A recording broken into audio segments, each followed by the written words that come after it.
Hey everyone, today's story is the story of the Elves and the Shoemaker. There once was a shoemaker who, by no fault of his own, had become so poor that at last he had nothing left but leather for one pair of shoes. So in the evening he cut out the shoes, which he wished to begin to make the next morning, and as he had a good conscience, he lay down quietly in his bed and fell asleep. In the morning he was just going to sit down to work, but the two shoes stood quite finished on his table. "What is this?"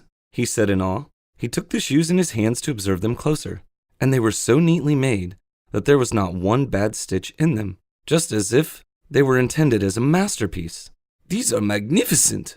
Soon after, a buyer came in, and as the shoes pleased her so well, she paid more for them than was customary. "This is too much, ma'am." "These shoes are worth every penny. You keep the change," said the customer.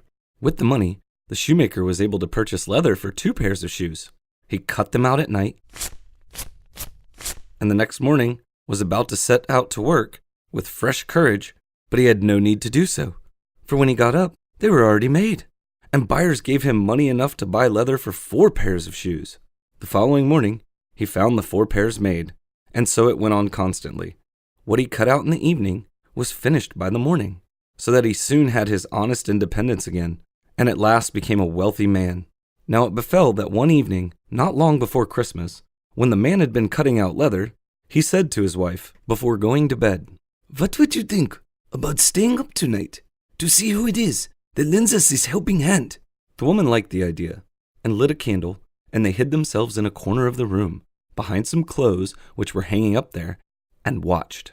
When it was midnight, 2 little men came out wearing next to nothing, sat down by the shoemaker's table, took all the work which was cut out before them, and began to stitch and sew and hammer so skillfully and so quickly with their little fingers that the shoemaker could not turn away his eyes for astonishment.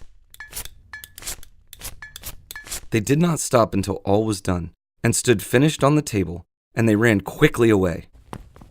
The next morning the woman said, "The little men have made us rich. We really must show that we are grateful for it. They run about so, and have nothing on, and must be cold. I tell you what I'll do.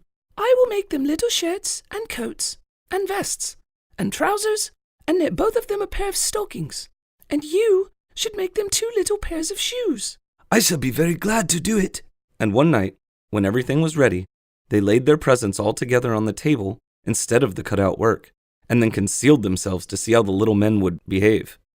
At midnight, they came bounding in and wanted to get to work at once, but as they did not find any leather cut out, but only the pretty little articles of clothing, they were at first astonished, and then they showed intense delight. They dressed themselves very quickly. The clothes made them so happy.